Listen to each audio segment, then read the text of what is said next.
36편입니다. 시편 36편. 역시 다윗의 시죠. 우리 36편은 그냥 단순히 의인과 악인에 대한 얘기라기보다는 의인이 갖고 있는 어떤 성품, 하나님의 거룩하신 성품, 그리고 악인이 드러내는 그 악한 성품, 이런 것들을 좀 비교하면서 우리에게 주시는 메시지는 우리 안에도 이런 악한 성품들이 있을 수 있는데 그런 악한 성품들을 다 이렇게 몰아내고 그리고 주님의 성품을 닮아가자, 이런 메시지라고 생각할 수 있습니다. 36편을 통해서 옛날 다윗의 시지만 우리 시대를 살아가는 또 저나 여러분이나 다 그런 은혜가 있기를 기도합니다. 한번 생각해 보시죠. 여러분, 악한 사람은 누구를 얘기하나요? 어떤 사람이 악한 사람입니까? 권사님은 정답을 얘기했는데 보통 많은 사람들은 어떤 사람이 악한 사람이에요? 예, 악한 일을 하는 사람이 악인이죠. 악당은 악한 일을 하는 사람이 악당이잖아요. 악인이잖아요. 악행을 저지르는 사람. 근데 오늘 36편 1절을 보면 뭐예요? 악인은 하나님을 두려워하지 않는다 그랬거든요. 그러니까 하나님을 두려워하지 않는 사람이 악인인 거야. 근데 이 얘기를 우리 성경을 믿는 우리들은, 권사님도 벌써 딱 정답을 얘기한 것처럼 우리는 이렇게 말하거든요. 근데 세상 사람들이 이렇게 말 안 하죠. 악인이 누구냐? 그러면 악한 일을 한 사람이지, 못된 사람이지, 이렇게 얘기하거든요. 근데 성경은 그렇게 말하지 아니하고 하나님을 두려워하지 않는 사람이 악입니다. 이게 세상의 관점과 이렇게 다른 거예요. 여러분, 보통 다 우리가 알고 있는데, 여러분, 죄를 범하니까 죄인입니까? 죄인이니까 죄를 범하는 거니까?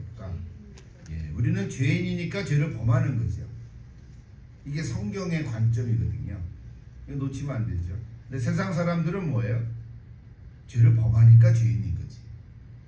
죄를 범해도 안 들키면 죄인이 아닌 거야.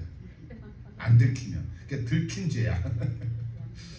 안 들키면 럭키하네, 이렇게 살아간단 말이에요. 그러니까 들킨 죄 너무 찔른다요. 하여튼 이 세상 사람들은 그렇게 생각한단 말이죠. 그러니까 죄를 범한 사람이 죄인이다.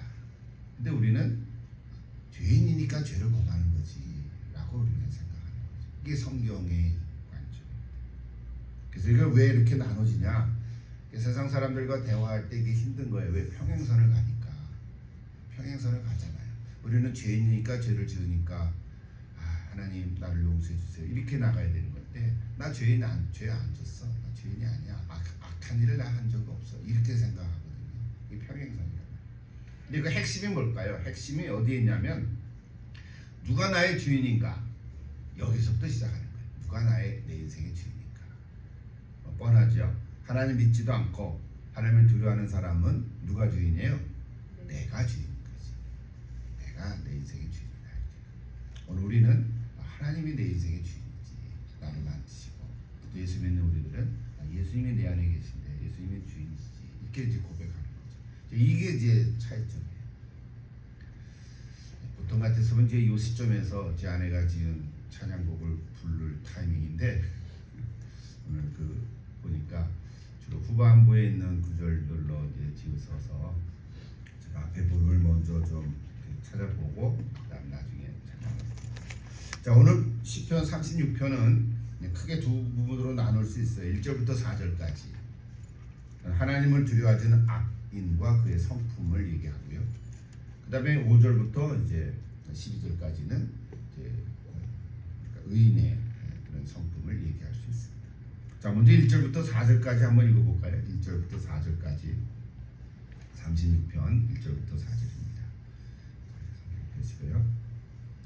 같이 읽으십니다. 악인의 죄가 그의 마음속으로 이르기를, 그의 눈에는 하나님을 두려워하는 빛이 없다 하니, 그가 스스로 자랑하기를 자기의 죄악은 드러나지 아니하고 미워함을 받지도 아니하리라 하미로다. 그의 입에서 나오는 말은 죄악과 속임이라. 그는 지혜와 선행을 그쳤도다. 그는 그의 침상에서 죄악을 꾀하며 스스로 악한 길에 서고 악을 거절하지 아니하는도다. 예.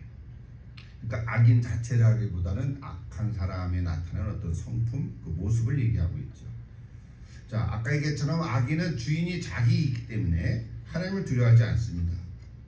그리고 죄를 짓고도 그게 죄인지도 모르는 거죠. 그 무엇이 문제인지도 잘 모르는 거예요. 오히려 자기를 자랑하면서 다니죠. 부끄러운 일을 해도 부끄러운 줄도 모르는 거예요. 수치를 모릅니다. 그래서 무지하다 그래요. 세상 지식이 없어서 무지한 게 아니죠. 자기가 생각하고 있는 항상 옳다고 여기고요. 다른 사람의 지혜나 또 어떤 말을 들으려고 하지도 않습니다. 그리고 자기 마음에 들지 않으면 단번에 거절하고 맙니다. 은밀하게 죄악을 꾀하고요. 악을 거절하지 못하는 것은 자기 스스로 악을 좋아하기 때문에 그런 거죠. 제가 말로 몇 문장 얘기했는데 비정상이죠. 정상적인 사람은 이렇게 하지 않는다. 지위를 고하를 막론하고 그렇습니다. 그러니까 악인의 출발점은 바로 자신에게 있어요. 세상의 중심이 다 자기고요. 사람들도 다 자기 위주로 생각합니다. 심지어는 말로는 하나님을 믿는다고 하는 신앙인 가운데서도 뭐 누구를 지칭하기는 쉽지는 않지만 이렇게 드러나지는 것을 보면 나중에 보면 자기 중심적인 신앙을 가진 모습을 엿볼 수 있다는 거예요. 이제 조심해야 되겠죠. 우리도 그럴 수 있다는 거죠. 그러니까 우리가 뭐 본질적으로 그러지는 않겠지만 그럴 수 있다는 거예요. 그러니까 하나님이 중심으로 되어 있지 않으니까 하나님께서 창조하신 모든 이 자연물, 창조물, 또 다른 사람들에 대해서도 관심이 없어요. 왜? 자기에게 관심이 있으니까. 모든 것이 다 자기에게 있어요. 내 생각이 옳고 내 느낌이 중요하고 내 행동이 최고예요. 여러분 그런 사람을 본 적이 있습니까? 그런 사람을 보고 있습니까? 다른 사람의 말을 듣고 이해하려고 하지도 않고요. 다른 사람을 다 나를 위해서 이용하려고만 하는 사람이 있어요. 그러니까 내 유익이 최고죠. 성경은 이런 사람을 오늘 뭐라 그래요? 악인이라고 합니다. 악한 일을 해서 악인이 아니라 그 속 중심이 하나님이 중심이 아니고 내가 중심이기 때문에 악인이라고 합니다. 뭐 지위 고하를 막론하고 지식이 많든지 돈이 많든지 그 성품을 보면 그게 악인이라고. 성경은 그렇게 얘기하고 있습니다. 성경 이스라엘 역사 속에서 악한 왕들이 많잖아요. 왕인데 악한 왕이래. 백성들을 위해서 많은 일을 해도 뭐 길을 내고 뭐 성을 짓고 뭐 돈을 많게 해도 부흥하게 해도 하나님께서는 악한 왕이라고 합니다. 기준을 우리가 놓치면 안 되겠죠. 다윗도 자기 이익을 추구할 때가 있었죠. 그 얘기하려면 또 시간이 가니까 잘 안 되겠죠. 반대로 의인의 뿌리는 자신에게 있지 않고 하나님에게 있습니다. 하나님부터 시작합니다. 그것이 이제 5절부터 12절까지인데요. 하나님을 중심에 모신 사람은 그러니까 하나님이 창조하신 자연을 이렇게 보고 기뻐하고요. 찬양할 수 있죠. 그리고 다른 사람들을 나보다 더 낫게 여기고. 왜? 하나님이 만드시고 사랑하셨으니까. 그러니까 나보다 다른 사람, 나보다 하나님을 더 생각하고 더 사모하는 거죠. 내 이익보다는 다른 사람을 배려할 줄 아는 거죠. 그래, 이 모든 것이 뭐예요? 하나님의 은혜다. 지질 고백하면서 찬양하는 사람. 구분이 되죠. 자, 5절부터 12절 먼저 한번 읽어보고 우리 찬양을 한번 들어볼게요. 자, 5절부터 같이 한번 읽어보겠습니다. 여호와여, 주의 인자하심이 하늘에 있고 주의 진실하심이 공중에 사무쳤으며 주의 은혜 하나님의 산들과 같고 주의 심판은 큰 바다와 같으니이다. 여호와여, 주는 사랑과 짐승을 구하여 주시나이다. 하나님이여, 주의 인자하심이 어찌 그리 보배로우신지요. 사람들이 주의 날개 그늘 아래에 피하나이다. 그들이 주의 곁에 있는 살찐 것으로 풍족할 것이라. 주께서 주의 복락의 강물을 마시게 하시리이다.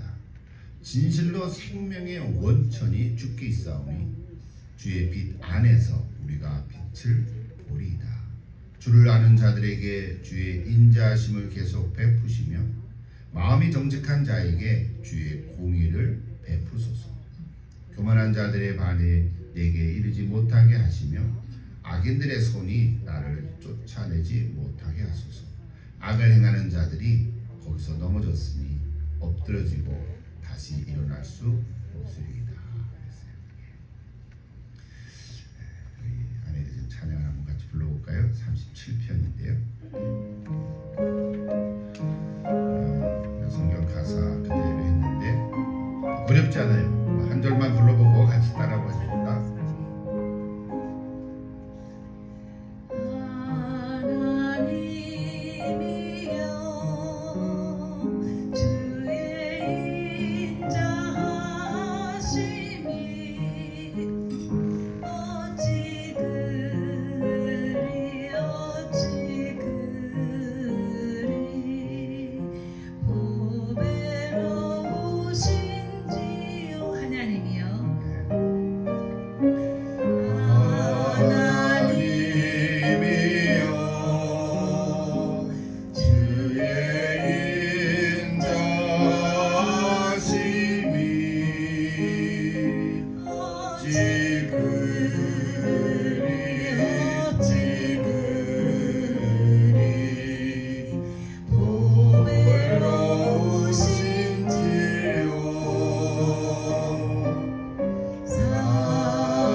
수 있겠죠? 예, 가사가 좋습니다.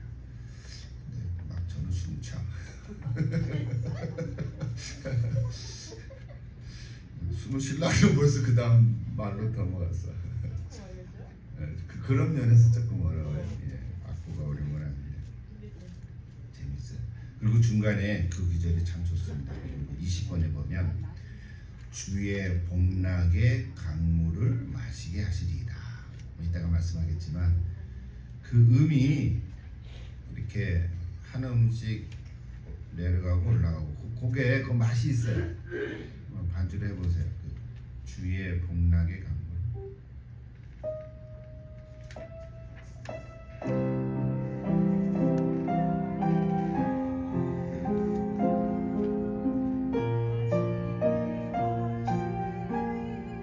다시요. 주의 복락 한번 해보세요.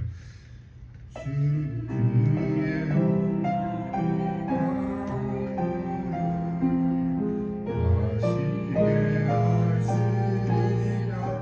중간에 부르니까 그 맛이 안 생기네. 전부터 지금까지 할 때 그 주의 복락국 할 때 그 느낌이 있었어요. 자, 하여간 나중에 또 해보십시오. 자, 오늘 5절부터 12절이 아까 1절부터 4절까지는 악인이 드러난 성품이라면 5절부터 8절 12절은 이제 주께서 주의 인자하심으로 베푸시는 은혜를 노래하고 있는 건데요. 자, 5절부터 8절 먼저 좀 묶어보십시다. 12절까지 해야 되는데 8절까지 먼저 보시면 5절 6절 보세요. 여호와의 주의 인자하심 하늘에 있고 주의 진실함이 공중에 사무쳤으며 주의는 하늘의 산들과 같고 주의 심판은 큰 바다와 같으니이다. 여호와의 주는 사랑과 짐승을 구하여 주시리이다. 그러니까 그 하나님을 중심에 모신 사람을 우리가 의인, 우리가 죄가 없어서 의인이 아니지요. 의인을 여겨주셨다고 하는 건데 하나님 몰랐을 때는요 우리가 땅에 관심을 많았어요. 하나님 몰랐을 때는 땅에 있는 것들에 그렇게 대한 관심이 많았다. 근데 하나님 믿고 나서는 하늘을 좀 볼 줄 알죠. 오늘도 좀 흐리긴 했지만 이제 곧 맑아질 겁니다. 여러분 하늘을 좀 보십시오. 하늘을 보면 마음이 확 튕겨지죠. 그러니까 하늘을 볼 수 있어요. 그러니까 하늘을 보면 그 빛을 경험하게 된다는 거죠. 시선이 달라졌어요. 관점이 달라진 거예요. 여러분 보는 눈이 달라지지 않았습니까?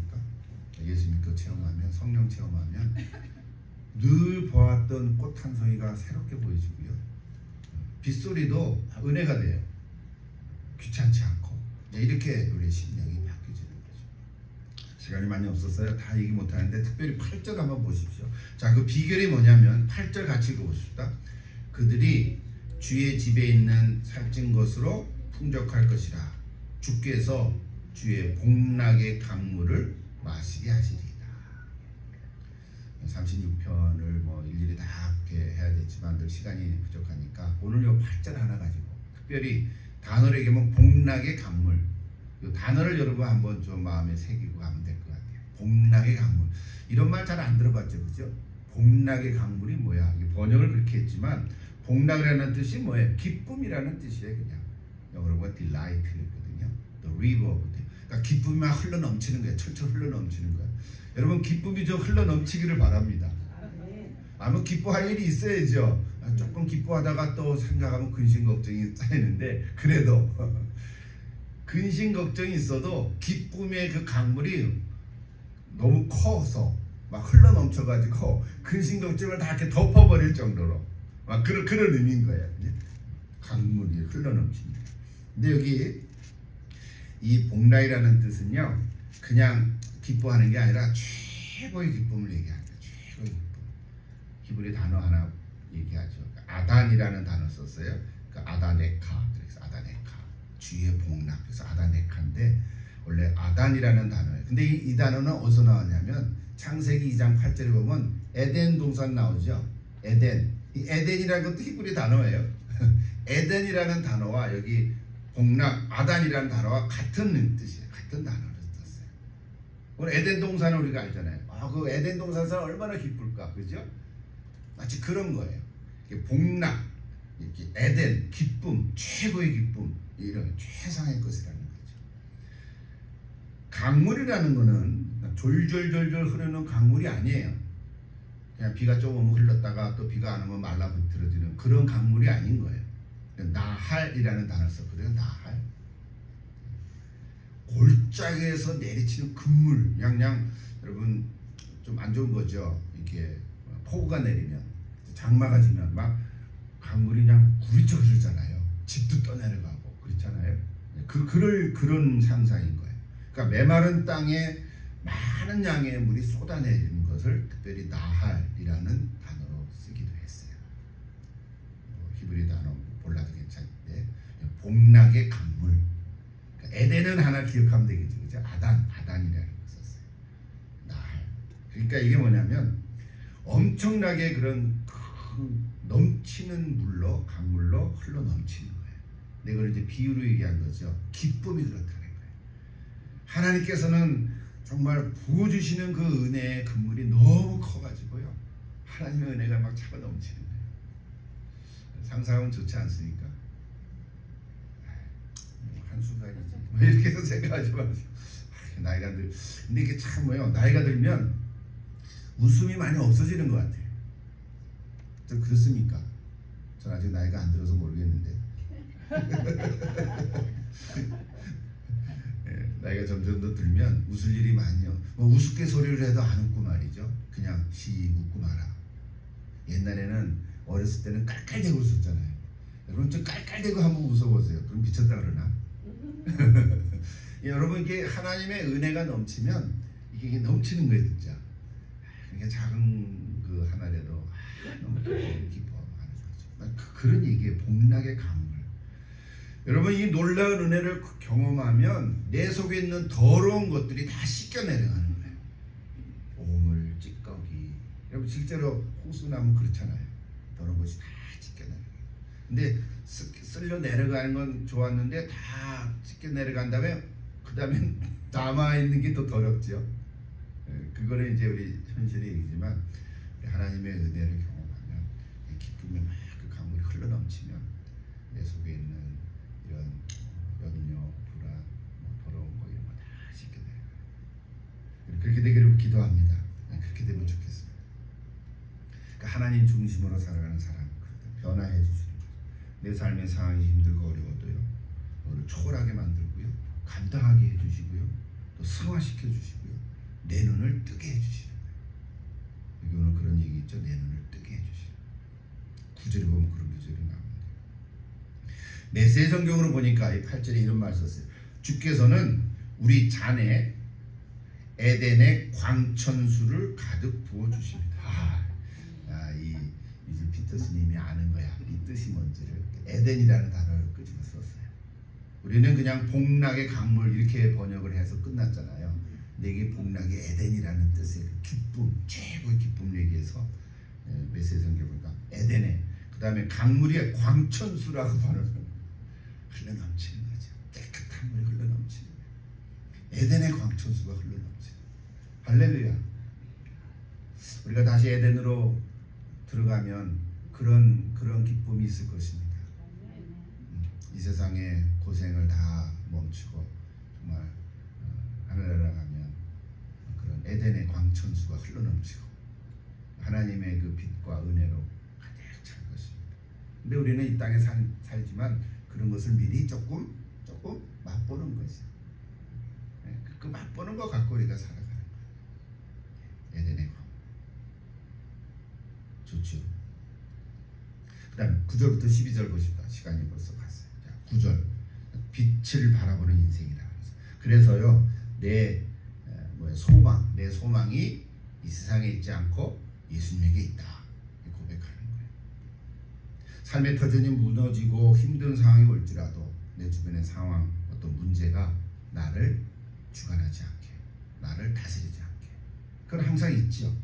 그것이 나를 움직이지 않고 오히려 하나님의 은혜가 나를 움직이는 거죠. 9절에 보면 생명의 원천이 주는 게 있다. 그렇게 썼죠. 진실로 생명의 원천이 주께 있사오니. 여러분 확실합니까? 네, 그러면 됐죠. 복락의 강물을 경험하면 즉 에덴의 광천수를 내게 가득 부어주시면 누구든지 의로운 삶의 길로 갈 수 있다. 이런 성품을 드러낼 수 있다는 거예요. 이거 얘기하니까 앞에 1절부터 4절은 다 잊어먹었었어요. 그죠? 아까 악인에 대한 얘기를 몇 번 막 얘기했잖아요. 그죠? 걔는 뭐가 뭔지도 모르고 내 중심으로 살아가고 제가 죄인지도 모르고 그런 얘기 할 때는 맞는 것 같아. 그랬는데 이제 이 후반부를 보니까 그거 다 잊어먹었었어요. 그죠? 생각이 안 나는 거예요. 네, 맞아요. 여러분 하나님께 기도하십시오. 기도하면 복락의 강물을 부어주실 줄 믿습니다. 한나의 기도가 알죠. 여러분 이제 기도 갔을 텐데 그리고 한나가 사무엘의 엄마가 됐잖아요. 어머니잖아요. 근데 처음부터 그러지 않았죠. 아기가 없어가지고 아기 달라고 그러는데 근데 또 분인날을 또 통해서 또 아들을 줬으니까 그것 때문에 또 두 배나 더 속상했잖아요. 그래서 하나님께 나가서 기도할 때 간절히 기도하는데 마치 중얼중얼 그러니까 뭐 이렇게 낮부터 술 취한 것처럼 엘리 선수가 얘기한 것처럼 그런 간절한 마음 여러분 하나님께 간절한 마음으로 기도하면 하나님께서 이 복락의 강물 에덴의 광천수 저는 이제 에덴의 광천수라는 단어를 자꾸 쓰고 싶어요. 에덴에서 흘러내려오는 하나로부터 시작되는 그 생명의 원천수가 저와 여러분 가운데 신약 성경으로 얘기하면 생수의 강물이 흘러넘치는 거죠. 성령으로 충만한 생명의 강물 생명의 원천이 흘러넘치는 저 여러분 다 될 수 있기를 기도합니다. 찬송 부르고 한번 기도할까요? 기도 95장 부를까요? 95장 기도하십시오. 하나님 아버지 감사합니다. 오늘도